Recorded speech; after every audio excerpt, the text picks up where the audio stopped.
Bye, Larry. Thank Bye, you so Jim. much.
We were the ones asking the question.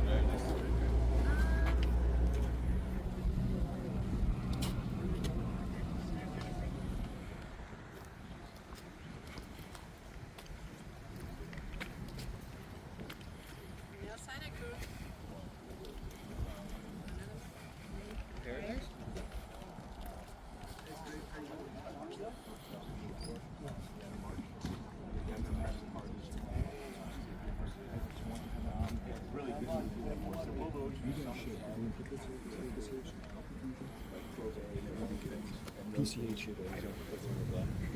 but 7,300 they pick up at Altalena and 35 down. And so today we're starting to get more efficient. Give me the number again.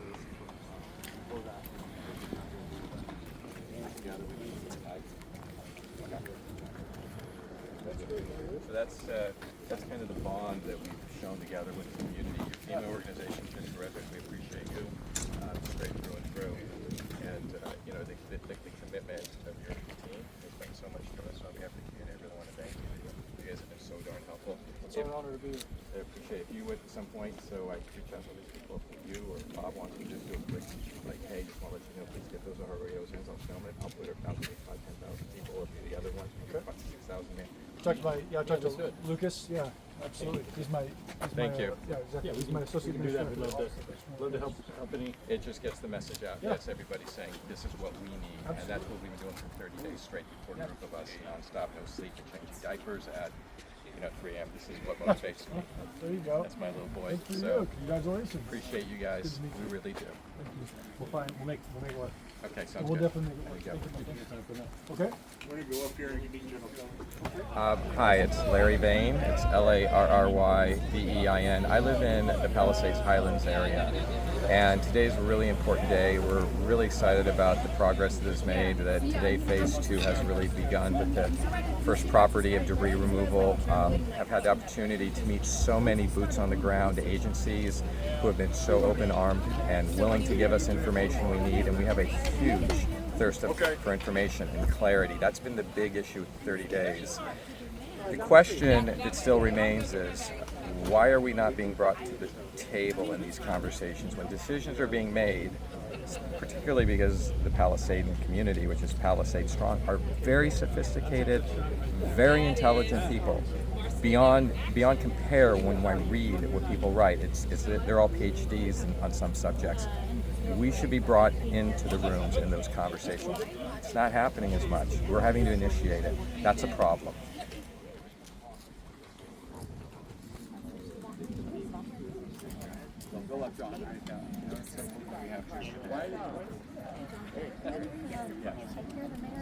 Good to see you.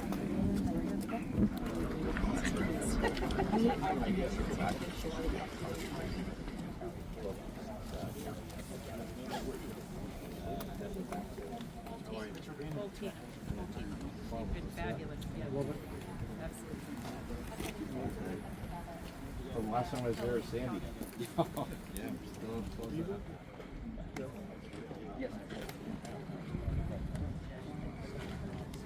Yeah, those big projects. So I think the intent is to whether you're on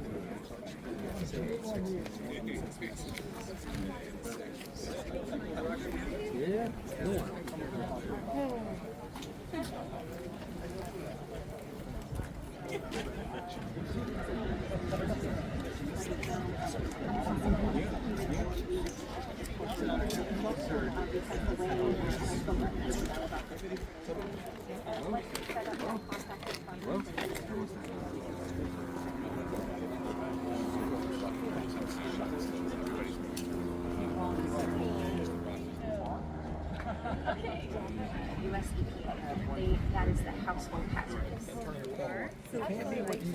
Yeah. That's gone. Oh, no. But you don't have yeah. So what is tomorrow?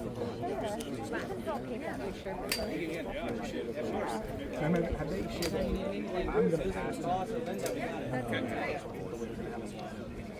Very good. Well, you're tomorrow here. we'll come visit you in your office. Okay. Yeah.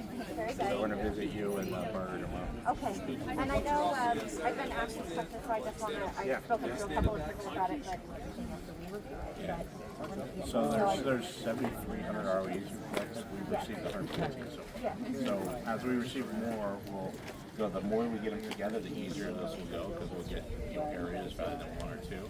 But we're moving out as quick as we can get them, and now that our contracts are in place, we'll start ramping up significantly. absolutely. And I know the opt-out piece is different than all of those who have opted in, but I'm glad that we've gotten some numbers on the opt-in. Yeah. We're ready. We're Good. ready. Yeah. I love it. Yeah, the equipment's here. We're ready to go. We signed everyone up. I think we've worked out all the landfills with you guys. Yeah? Some of the stationaries we're going to go see. Got it. The general here is bringing in everyone to help us, whether it's academia or DoD logistics, and we'll make sure that we're ready. We were talking, I'm convinced that this is not going to be a matter of crews. I'm not worried about our security. I am thinking about the optimization problem that exists. Only so much heavy equipment. Only so much heavy equipment can fit on the street. Only, there's a queuing problem that exists after you get to the landfill. We got to think about what levers, and now I'm watching the contractor because I can get him to scale up crews, but the landfill, the number of scales, that's a there are some physics associated with it that we've got to wrestle with. And so that's what we're starting to think about. And we're going to bring some of the folks from Army Material Command, so ask DoD, to really look at the same folks that helped us exit from Iraq, the same folks, all this heavy equipment, on how we can look at whether or not our contractor is optimize it, because then that allows me to do some different things, to think about whether or not this kind of, if I need to turn some other levers, but I'll do it with data and with calls, or to ask, coming back to you about roads, talking about some of the things that we can do wiser to expedite what we're doing. And I think that's why there are 17 identified, you know, obviously we don't want you having to go all over the county, but some of these narrow, windy roads to get to some of the closer landfills will queue up pretty quickly. So, you know, having all of those options and really figuring out what, that's why we've been asking what your proposed routes are going to be, so we can help you think through on the ground what some of the best practices. For sure. I talked to the contractor, I had them lay out exactly what they're doing. We've got it in zones laid out, and they've got a really, really good plan. Good. Now we got to execute, and that you can hold us accountable for. You can hold us accountable for the execution. Okay. Very good. We're going to get after the buzz that's in the air here, the energy. Yes. We're going to sustain it. Very good. Also, one other thing, you know, I think the more we're up there that we urge people to continue with the rights of entry, the numbers slowed down last night, so the more that we can urge people to get the rest in. If we have 7,300, 11,650 affected properties, we're probably at 67%, 65%. We're higher. I think it was 8100. Is that right now? Yeah. Okay, I because just got that yesterday. before coming here. Oh, good. Because 8100. yesterday or this morning when I looked at the dashboard, there was only 20-something came in last night. So that's good news. Maybe they didn't have a full count. That could be. Yeah, I just got it. Okay. Get over there. Yeah, get everything started. Sure. Thank you. Yeah, right over there. Okay, I'll go this way.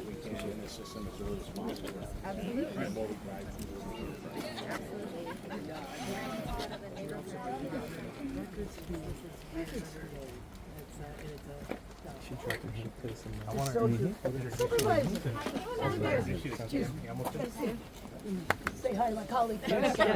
Our new acting administrator. Yeah. So we're meeting with you tomorrow, but bring him out. Here with us today. Good. Welcome. It's always good to see you. I think it's nice. How you doing? Good.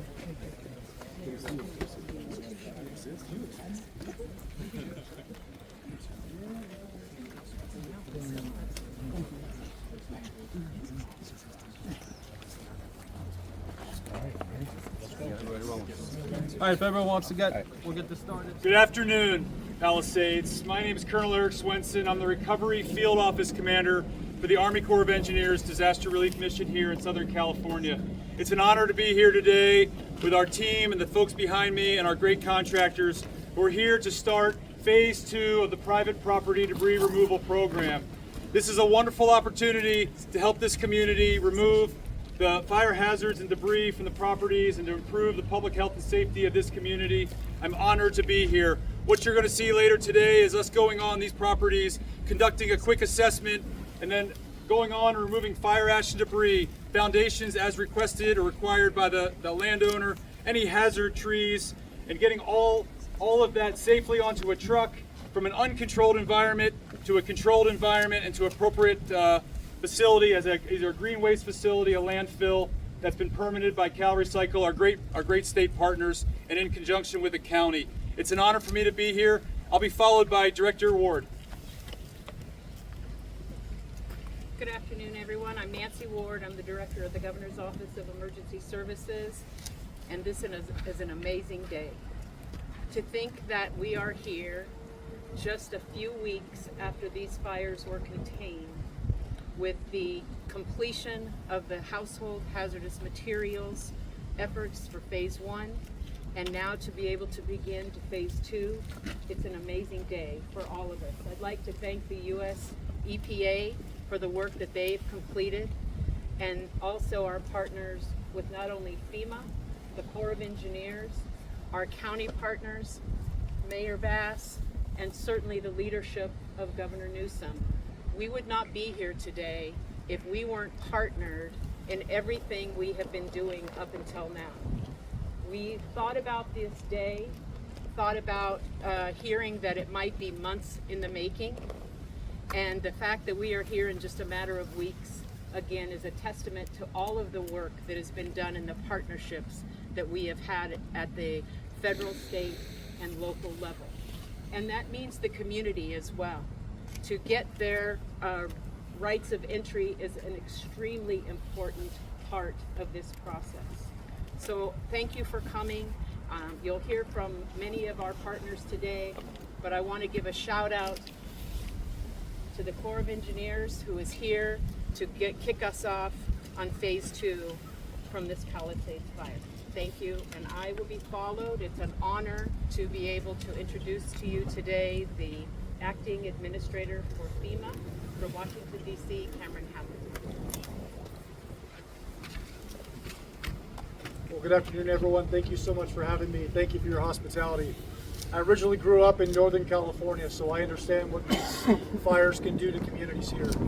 My own personal family and friends have lost homes in the fires of 2017 in Northern California. So seeing the devastation here is quite catastrophic. It's quite remarkable, though, to see the unity that can be brought from scenarios like this and seeing the community come together. I also want to extend my sincere gratitude to the first responders, our local law enforcement, our firefighters, and all the rescuers and responders that came together to piece this community together. I want to give a major shout out to the Corps of Engineers and their work to remove debris. I also want to thank all the local officials that have played significant roles, Madam Mayor, many others, Madam Supervisor, and all the different Cal EMS, many others, Cal OEM, and many others that have really provided yeoman's work in providing this effort and support to this community. We at FEMA are committed to ensuring that every survivor here knows that they have our full commitment, you have our focus, and you will not be forgotten. President Trump's laid out a very aggressive agenda to ensure that all the resources necessary to allow this community to recover quickly and effectively can be achieved. And I'm here to deliver that message on behalf of the White House and on behalf of the Secretary of DHS. So again, a major shout out to the Corps of Engineers in this terrific milestone. It is truly moments like this where we see this federal, interagency, state, and local partnerships come together, provide that framework for what community truly represents. So thank you all. It's an honor to be here. I'd like to turn it over to the Corps of Engineers, General Kelly. Major General Jason Kelly. I am the Deputy Commanding General for Civil and Emergency Operations for the Army Corps of Engineers. Normally, thinking about our nation's inland marine transportation system, our coastal waterways, how we protect, restore, and manage aquatic ecosystems. For the last several weeks, I've had a persistent stare on how we would sustain the sense of urgency, the buzz that you feel here, the ask of our president, the ask of the governor of California, the ask of the mayor of Los Angeles to make sure that we spare nothing to expedite the very necessary recovery, removal of debris, so that we can start to rebuild. I am an ambassador of 40,000 men and women, many in uniform, more Army civilian professionals that are dedicated, bringing all of their skills, all of their expertise, all of their experience, recent experience from the Maui wildfire, to make sure that we maintain our bias for action, and make sure that we do everything we can do to go fast. We're sparing absolutely nothing, and today is a very important day. We kick off private property debris removal. I've witnessed resilience. I've been inspired by those that I've seen and been able to interact with, and I am honored to be a part of this team, this collaboration that you've seen take place to get us to this day, to be a part of that. And I'm excited about getting started today and kicking this off. I'll be followed by Supervisor Horvath. Thank you. Good afternoon. It's exciting to be at this milestone so quickly on our journey of recovery. I am grateful to be beginning phase 2 here in the Palisades, which has been so significantly impacted by these fires. To move quickly, to move efficiently, to move safely has been our key. And this is the quickest debris removal process in state history. Thanks to the governmental alignment you've heard about from leadership in our governor's office and in our state, the partnership of all of our federal partners. We thank US EPA and Army Corps of Engineers, who who have been relentless in their commitment to making sure that we are cleaning up our neighborhoods and that we are making them safe for people to come back home. We have been effective in pushing our ROE forms, and we need more of those forms to be completed. But as of today, we have more than 8,000 forms which have been turned in, and about 99% of them have opted into the Army Corps process, which means we can move swiftly in a coordinated fashion thanks to the partnership of all of our residents who have opted into this process. For the 1%, those 131 individuals who have opted out, the county stands ready to issue permits through Epic LA, pending our incorporated cities' execution of the appropriate MOUs. So we are moving full speed ahead with phase 2. You can find out more information at recovery.lacounty.gov. Make sure you turn in those forms by March 31st so we can opt you into this program, keep this progress going, and make sure that we are creating neighborhoods that we can rebuild safely, with speed, and welcome you home as you so deserve. It's now my pleasure to welcome the Mayor of Los Angeles, Karen Bass. Good afternoon, everyone. To the people of the Palisades, we want you to know that we stand with you. We grieve with you, we stand with you, and we're going to be there with you until everybody is able to return home. I am glad to stand here today to show you that when your government stands together, your government can work. Every level of the government is here. I want to thank the administration for giving us all of the resources, from the EPA to the Army Corps of Engineers, to work with lightning speed. As the supervisor said, the fastest in California history. We didn't know we would be here so soon, but I'm so proud of the fact that we are. And our governor, who has absolutely been there with us every step of the way. And I'm so happy that all of the representatives are here. Your supervisor and I work closely, as well as the city council, and we're going to finish this job. As the supervisor said, we've gotten a lot of forms returned, but there's about 1,600 people in the Palisades who have not opted in or opted out. And it's my hope that when they see the progress that has been done, that they will rush and fill out those forms so that we can have everybody done in Palisades, so that this next phase can move quickly. To get the next phase underway, we're opening up a one-stop center tomorrow. For those people that already want to start looking at the permitting process, you can come to our one-stop office tomorrow, and it will be open every day of the week so that you can begin the third phase. So I just want to thank everybody for all of your hard work. I want to thank the Army Corps of Engineers, our FEMA, our law enforcement officers for keeping this area safe. And let me just say, Palisades strong, we're going to get you back home as fast as possible. Thank you. Okay, everybody, we have time for a few questions. We just ask a few things. Just when you state your question, just state your name, the media outlet you represent, so we can follow up and track, and then who specifically you're asking the question to. Got it? Okay. Start off first, please. I'm Stephanie with CNN, and General Kelly, I'll direct this to you. Why is it everyone, all of you keep nodding your heads that this is the fastest warp speed that we've ever seen? So most of us go to fire lines all the time. It is impressive how quickly this is moving. What exactly is it that is making this move so quickly? What are the lessons that are being learned that can be then taken on to fires that happen after the Thank you for that question. I think it's the collaboration that you're seeing out the gate, and the standard timelines. Those were presented, and I think it's the coalescing of what's possible. Thinking about why not. Do we have to do it that way? Staying safe in the foremost, safety in the foremost, absolutely. We've not done anything or taken any shortcuts there. But the amassing of resources, and before I departed DC, I attended so many meetings where senior leaders were asking, what if you had this, could you go faster? is this obstacle, if we remove that. And for my time, I've never seen that before. And I think the lessons we're learning is if we start asking those questions, we're able to go fast. And I think it's a collaboration.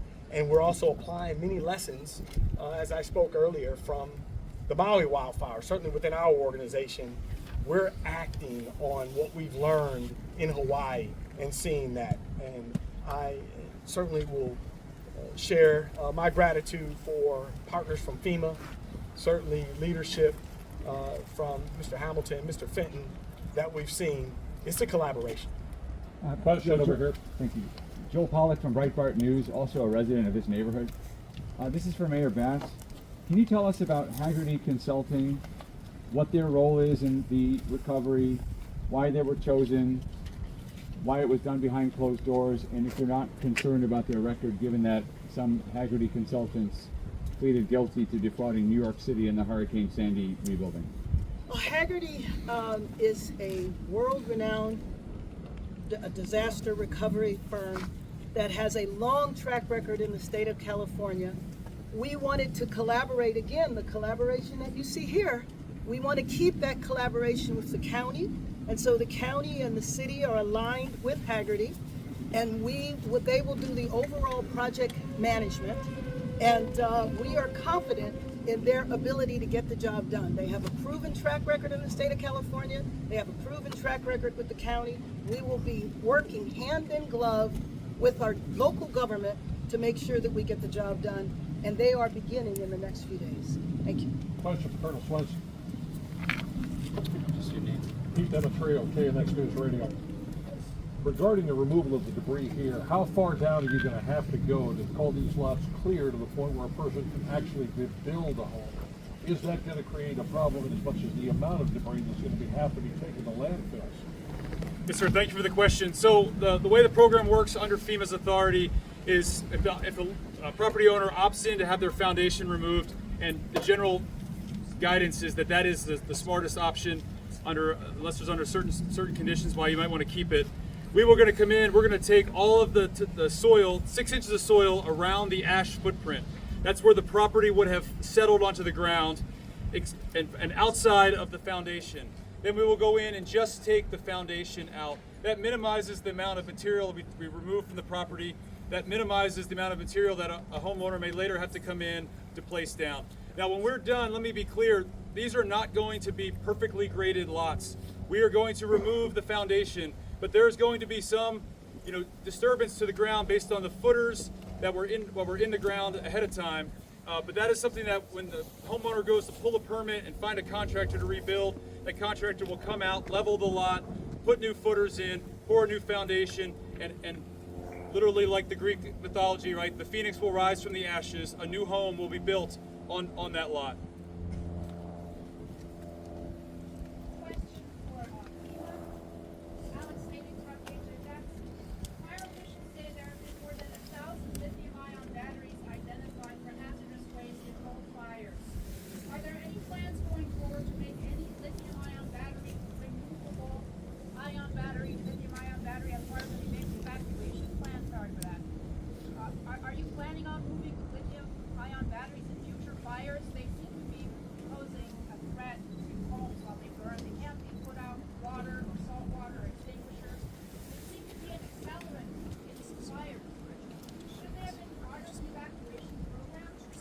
That's a really great question. So after this event is unfolded, we're going to be conducting a lot of after-action reports, different things that can go faster, different mitigation factors.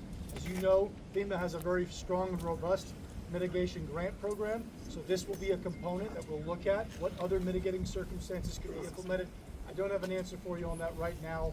Again, I've got my regional administrator, Bob, who's here, more than willing to talk about that a little bit more in depth at a later date. But we're going to be looking at the totality of the circumstance of the incident and every single thing that can be done from a mitigation perspective to improve the overall outcome of those that experience this terrible catastrophe. Should there be an electric mandate in high fire prone zones? I'm not at leisure to comment on that this time. Laura Nelson with the LA Times. This question is about the rights of reform, so maybe Supervisor Horvath. You mentioned that there were about 8,000 that have been signed so far.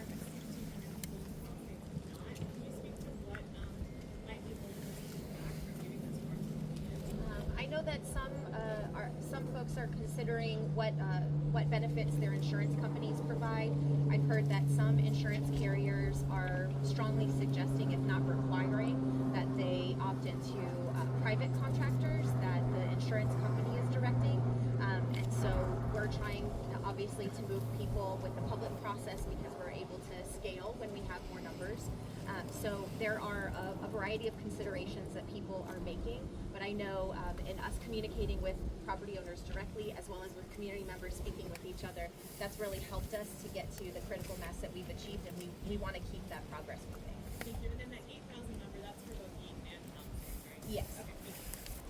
Sarah Welch, KTLA. This is Colonel.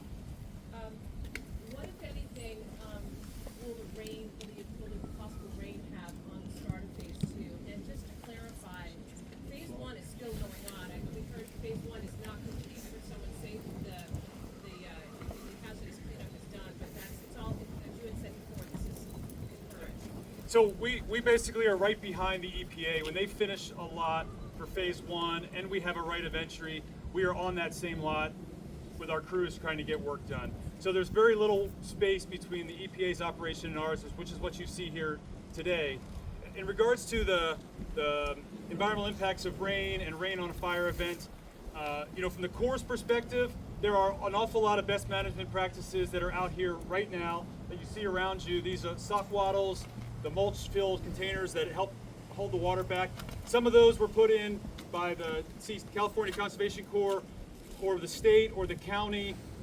And then when the Corps approaches a lot to be cleared, we will move those out of the way, bring our equipment on, and we will reinstall those. And when we are finished with one of our lots, we will ensure that lot is tied into the existing county, state effort to protect our aquatic ecosystem health and make sure that stormwater is being appropriately filtered before it enters the drains and ultimately enters back into our oceans. And just one quick follow-up. Of the 6,000 or so properties that the teams of EPA folks have gone through, I understand about 2,000 of those have been deferred onto phase 2, but they still have hazardous materials on the property, but the EPA teams were not able to remove them because of physical hazards on the property. How does the Corps handle that?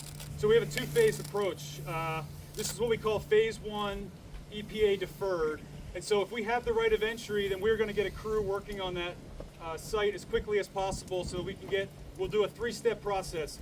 We make it safer by knocking down the overhead obstacles, the hazards. We then go on and do our own phase 1 in conjunction with EPA, and then we're going to go on and do phase 2 private property debris removal. We also have a second operation that we're standing up, which is just going to be sort of a demolition, make safer, so for properties that might want to opt out and do it on their own, because we want to get those household hazardous materials, those paints, aerosols, cleaning material off of the property and in the appropriate waste stream and secured from an uncontrolled environment to a controlled environment as quickly as possible. All right, we got time for one more question. Who didn't speak? Just name and media affiliation and who you want. Thank you. I'm curious, I would stress to tell OES unless someone feels better to answer it, but is there any knowledge of how the trucks logistically might impact PCH residents in surrounding areas, just logistically how the removal works, trucking it out, moving it to the next phase, or naval stations? That's actually a really great question. We're in the throes of doing a traffic flow plan with all of the folks that are included in those decisions. There would be Caltrans for PCH, CHP, the county, and the city, LAPD, the sheriff's office. So there is actually a traffic flow plan group that is going to be targeting how to best get the trucks in and out of PCH with as little interruption to traffic, but for the safety of their trucks and getting people in and out of this area as well. Yep, thank you everybody. Appreciate your time.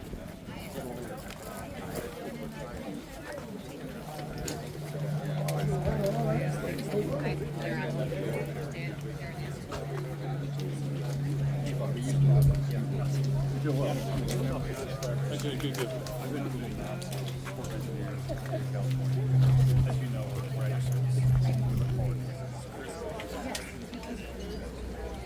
The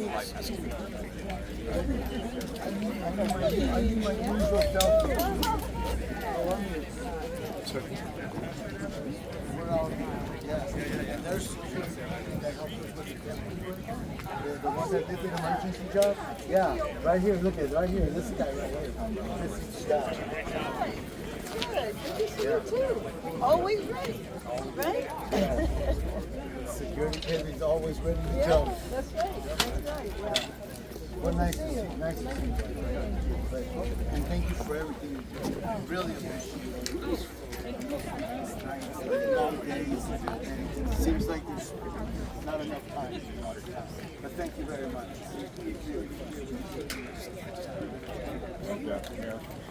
Thank you for starting on our street. Oh, sure. So we're right over there. How are you? So thank you for starting here. It means a lot to our neighborhood.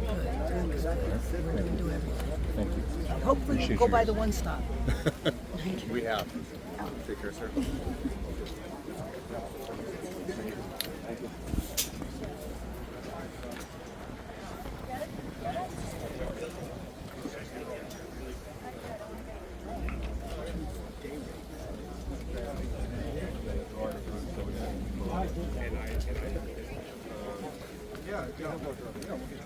I'm ready. Ready to roll.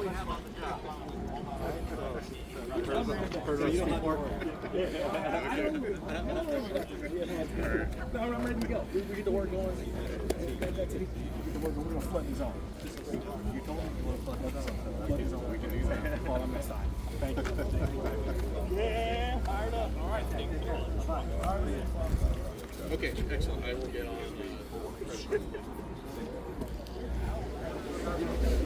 I know.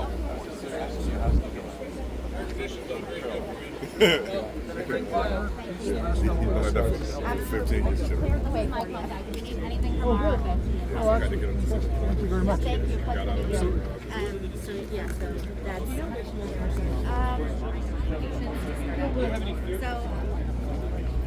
So I was not part of that. Herman, yes, 721. 562. Oh, that Herman on that. Long Beach. Yeah. Thank you for coming, guys. Thank you for coming. Thank you guys.